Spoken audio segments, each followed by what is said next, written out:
Peace be upon you. Hello to everyone.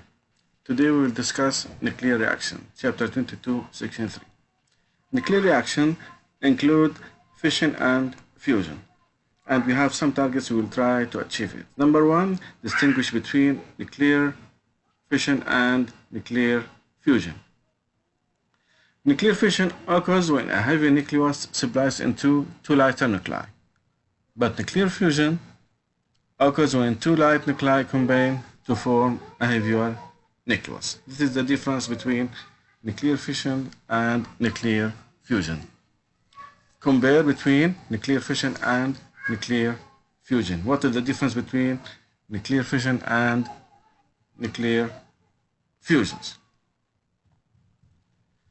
Now we are gonna to study stable nuclei can be converted to unstable nuclei. When a nucleus is bombarded when energetic particles like alpha particles, it may capture a particle like a neutron. The result is the nucleus will no longer be stable and will disintegrate. Let's have an example. Helium, alpha particles, plus nitrogen, alpha particle, strikes a nitrogen nucleus. Nitrogen nucleus superscript 14, subscript 7, produce unknown elements, unknown product nucleus X, and a proton. If we balance these expressions, we will find the atomic mass equal 17, because 17 plus 1 equal 18. And atomic number is 8. 8 plus 1 equal 9.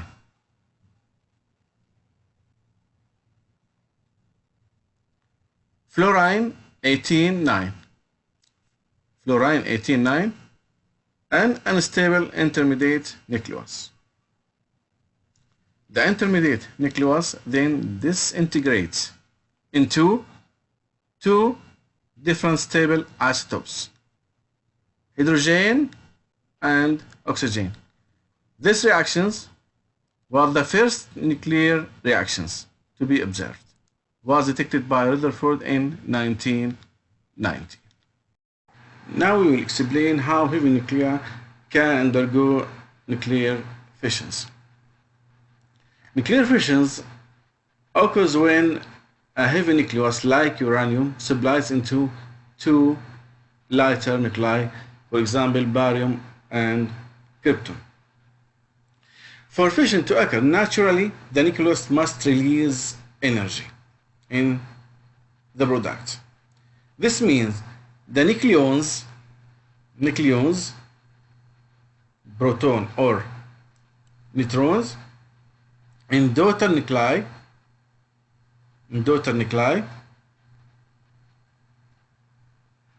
must be more tightly, barium, krypton, for example, more tightly bound, and therefore has less mass. The mass for barium and krypton less than the uranium, less mass than the nucleus in the parent like uranium. Now the decrease in mass per nucleus appears in released energy in the product when fission occurs, often in forms like maybe photon or kinetic energy of fission products. The reason is fission produces lighter energy like barium and krypton. Now the bending energy per nucleon must increase with decreasing atomic number. This means that that's possible only for forms in which A greater than 58.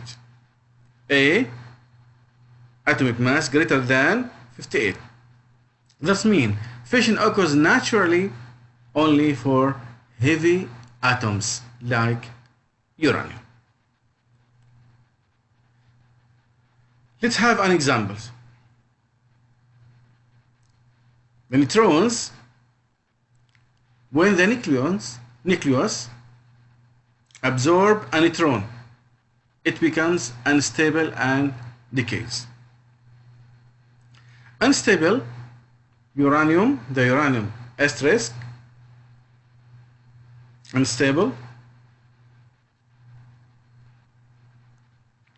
produce X plus Y plus neutrons. Many combinations like X and Y are possible in the fission of uranium, and about 90 different daughters: radium, barium, and other examples. Now the isotopes of the isotope uranium asterisk, that's in intermediate state. This is in intermediate state that lasts only for about 10 power minus 12 seconds before splitting. It's continue about 10 power minus 12 before splitting to X and Y. Now, typical reaction of this type is as follows: neutron plus uranium 235 92 produce barium and krypton and 3 neutrons.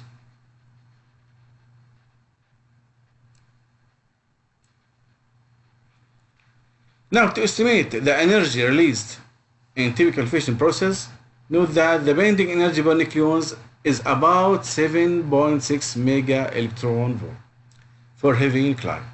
For heavy nuclei, those having a mass number of approximately 240, and about 8.5 mega electron volt for nuclei of intermediate mass.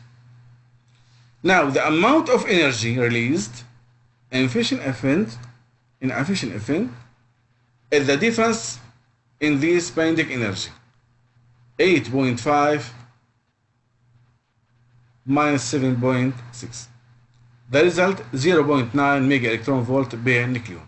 Now, 0.9 multiply 240 equal approximately 220. This is a very large amount of energy relative to the energy released in atypical chemical reactions. Let's have an example. The energy released in burning 1 molecule of octane. Here we will compare. Used in gasoline engines is about 100 millionth the energy released in the single fission events. Notice the difference between two quantities. Now we are discussing how neutrons released in fissions can trigger chain reactions. When uranium 235 undergoes fissions, an average of about 2.5 neutrons are emitted per one event. Here 3, 1, 2, 3. The released neutron can be captured by other nuclei, uranium, uranium, uranium, making these nuclei unstable. It becomes unstable. This triggers additional fissions events, which lead the possibility of chain reaction. This produce chain reaction like the figures. Now, calculations show that if the chain reaction is not controlled, that's if it doesn't proceed slowly, it could result in the release of an enormous amount of energy and violent explosions.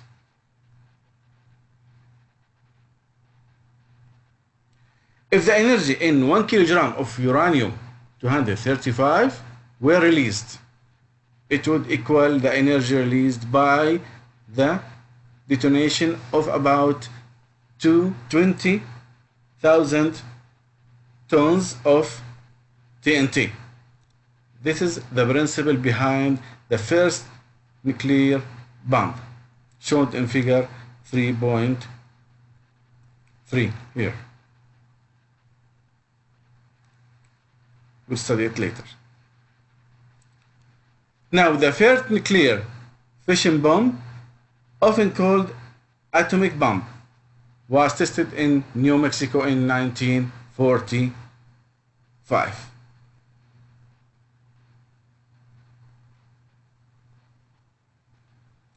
Nuclear reactors. Nuclear reactor, we can define nuclear reactors is a system designed to maintain a controlled self-sustained chain reaction. This is the definition for a nuclear reactors.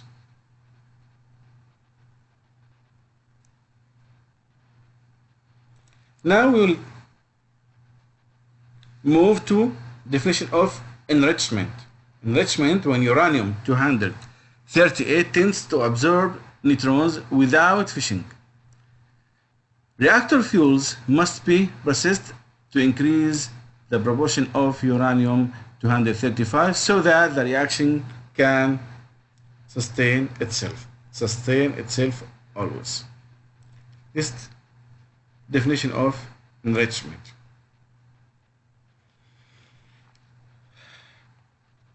The scientist that discovered this principle is Fermi at University of Chicago.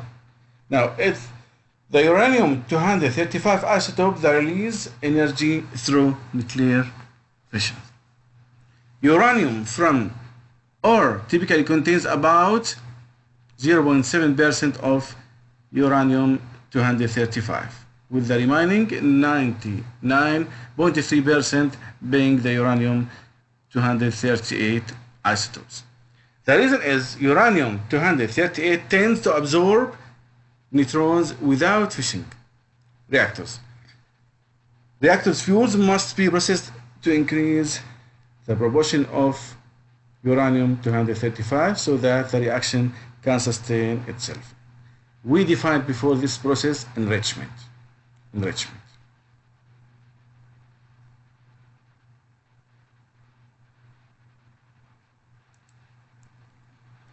Now, at this time, all nuclear reactors operate through fissions, using fission. There's many difficulties. One difficulty associated with fission reactors is the safe disposal of radioactive materials when the core is replaced, and transportation of reactor fuel and reactor waste processed safely risks, as with all energy sources. Now, the risk must be weighed against the benefits and the availability of the energy source.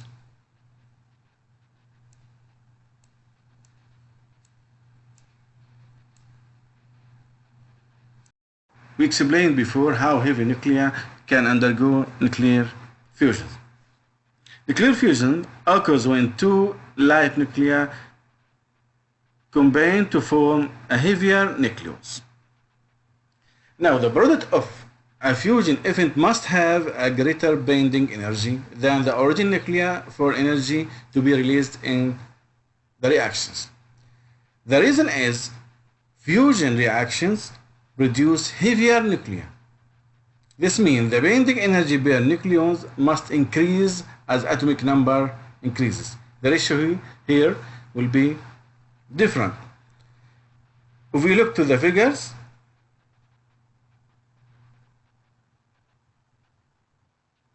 straight here. Now, this is possible only for atoms with atomic mass smaller than 58, and fusion occurs naturally only for light atoms.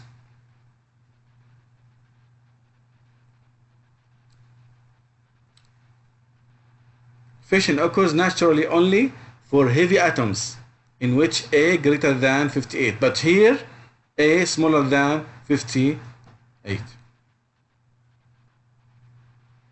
Let's have an example of this process. The fusion reaction that occurs in stars, occurs in stars. All stars generate energy through fusions. Concentrate, this very important. All stars generate energy through fusions. And about 90% of the stars, including our sun, fuse hydrogen and possibly helium. Some other stars fuse helium or other heavier elements. Now, we will explain the proton-proton cycle. Proton-proton cycle defined as a series of 3 nuclear fusion reactions that are believed to be stage in the liberation of energy in our sun and other stars rich in hydrogen. In proton-proton cycle, 4 protons combine to form an alpha particle. 4 protons combine to form an alpha particle, He4, 2, and 2 positrons, releasing 25 mega electron volt of energy in the process. The first 2 steps in this cycle are as follows. Proton plus proton equal H21 plus positron plus neutrino. Proton plus H21 produced He32 plus gamma rays. There's 2 steps. H11 plus He32 produce He42 plus positron plus neutrino. He32 plus He32 produce He42 alpha particles plus proton plus protons.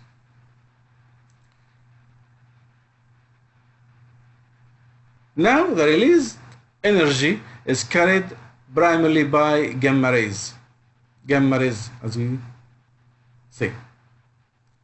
Positrons and neutrinos. This energy liberating fusion reactions are called thermonuclear fusion reactions. And the hydrogen fusion bomb first detonated in 1952 is an example of an uncontrolled thermonuclear fusion reactions.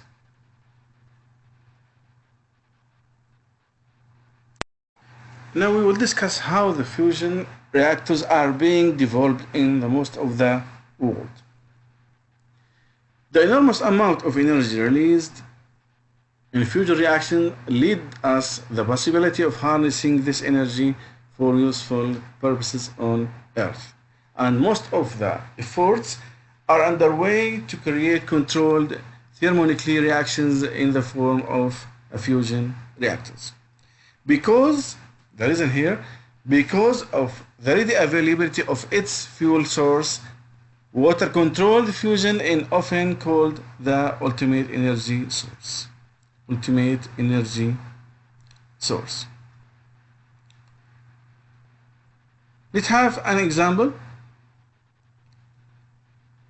and we will discuss the advantage of fusions. Advantage of fusions. There's many advantages for fusions. Number 1, if deuterium H21 were used as the fuel, 0.16 gram of deuterium could be extracted from just 1 liter of water at a cost of about 1 cent. Notes a low cost. Number 2, reactors in the few radioactive high products are formed.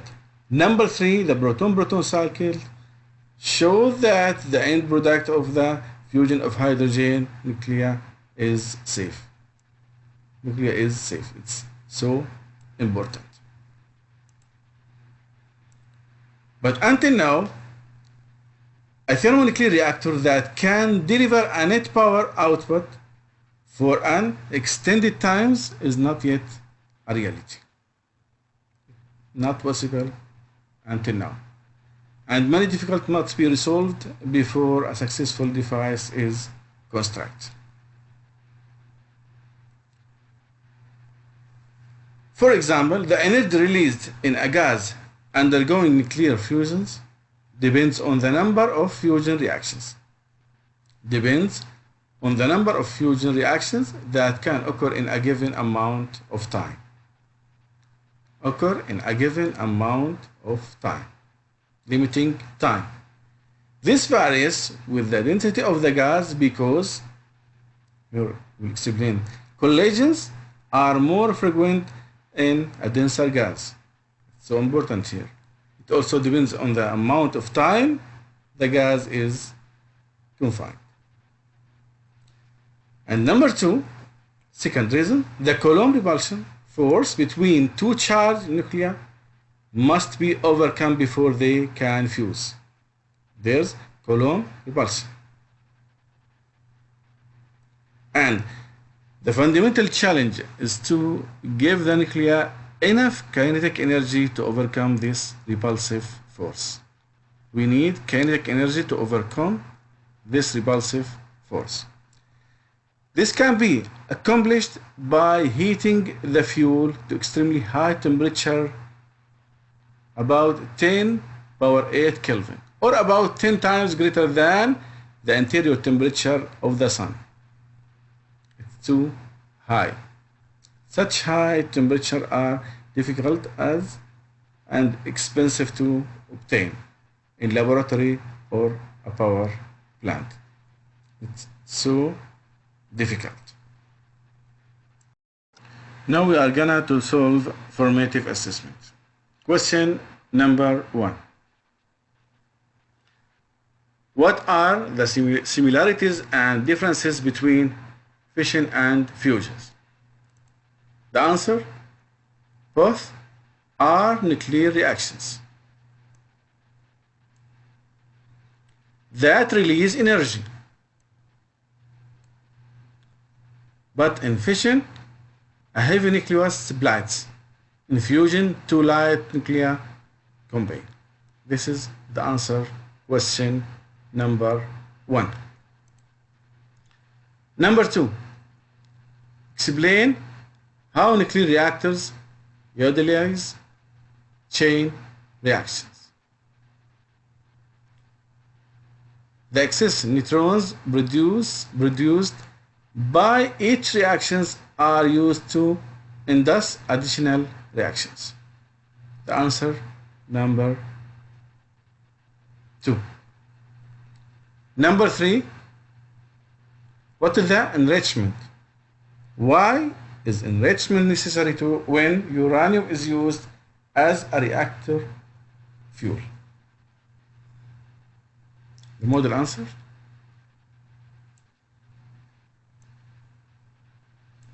enrichment is the process of increasing the amount of uranium-235 in reactor fuels.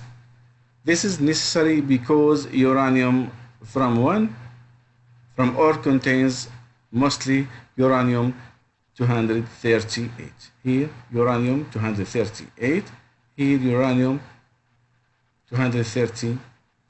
Question number 3. Number 4.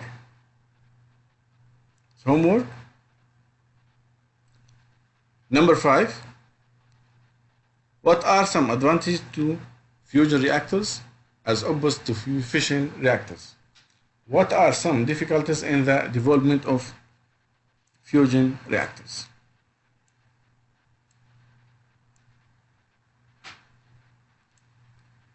The answer: fusion reactors produce less radioactive waste, and the fuel water is plentiful. Difficulties include the high temperatures and densities necessary to achieve controlled fusion reactions. Last questions.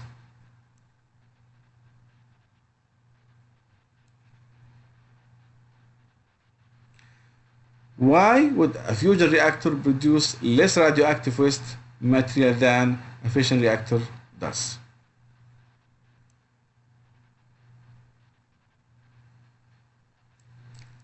A fusion reactor produces less radioactive waste than a fission reactor because fusion produces nuclei that are more stable than the nuclei produced in fission. And thank you so much.